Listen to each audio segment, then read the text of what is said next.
Hi, I'm Commissioner Nancy Jester, and welcome to Nancy Jester Reports for Tuesday, August 6, 2019. Today we met as a committee of the whole and went over our agenda, and then we had committee meetings, and I'll talk about that in just a little bit. I want to have a couple of quick announcements. First, I want to announce that April 1st, 2020 is Census Day, so there you go.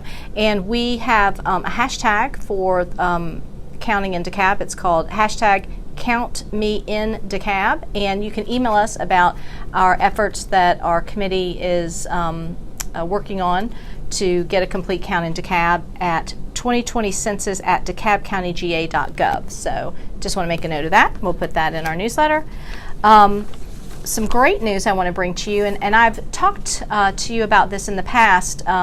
You know, the wisdom of the voters to allow us to have the Office of the Internal Independent Auditor has just, been paying dividends for several years now. And I one of the things I've told you is we're auditing the large procurements pursuant to the recommendation we had from the Hartman report, which was an audit we did very early on. And now we've got a look at some of the contracts where we've audited prior to voting, and we've had the independent auditor just put eyes on these and give us a review to make sure T's were crossed, I's were dotted, and that we were getting the best value, that processes were followed with fidelity. And we've got a little summary sheet here on these audits, and let me just interject that we do process audits and departmental audits as well, so those things are going on, but these are just audits of procurement so that commissioners can have some reliance on the information we're getting from the procurement department, that again, that they're following the processes, that the numbers are adding up right, that important questions about details are being asked before then we get it and we ask our own questions. How much money is being saved by these audits, these procurement audits? Well, these are some of the ones we've done, or these are the ones we have put through this process where these large dollar amount procurements.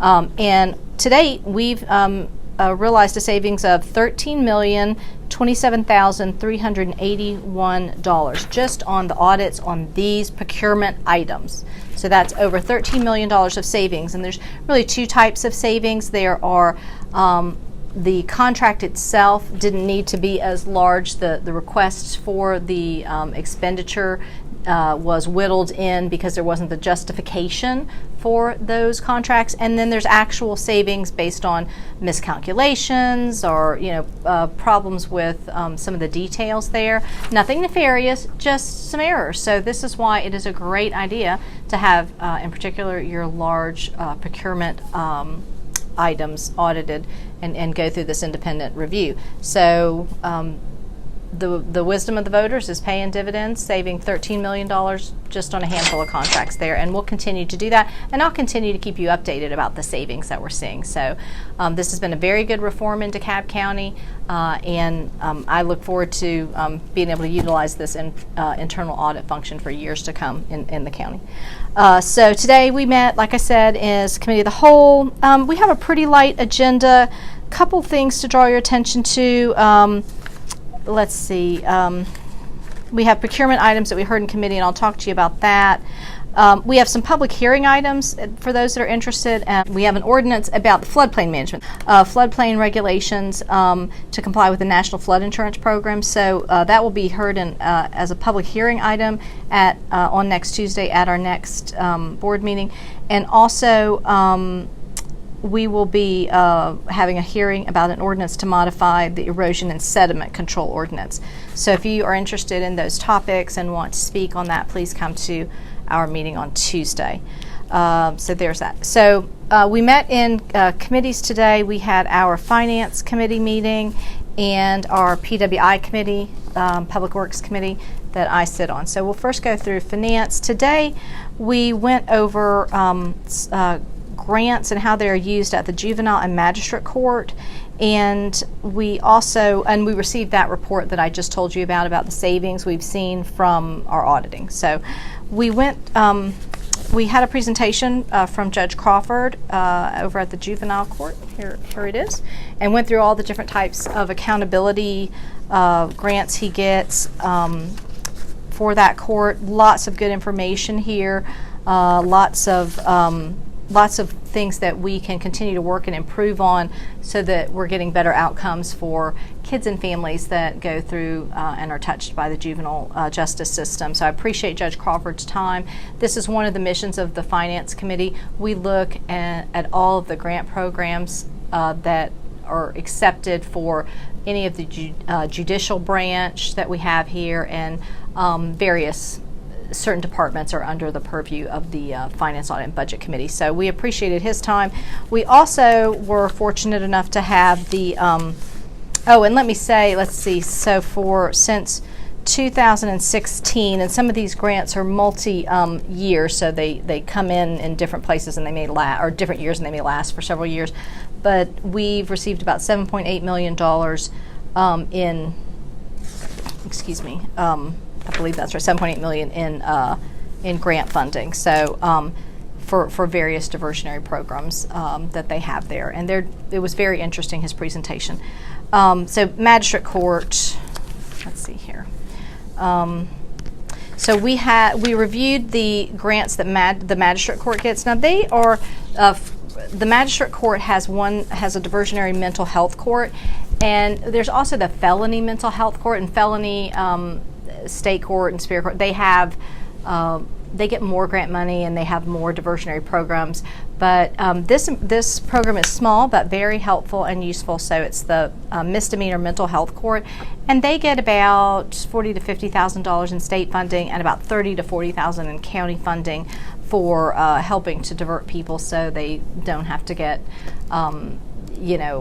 caught up in the county justice system. I mean, some of the misdemeanors could land you in prison for up to a year. So this is a way to divert people from that and get them to a place where they need to be, and rather than having a criminal record. So I appreciated their time as well, and letting us know about their grants and how they're using their money.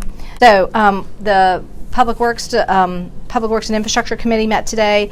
We went over various agenda items. We are tentatively recommending to the full board approval of really it's going to be a change order. It's listed as a ratification of a contract to rehab a couple of lift stations that are in the consent decree that have to be addressed. So that was a good conversation there.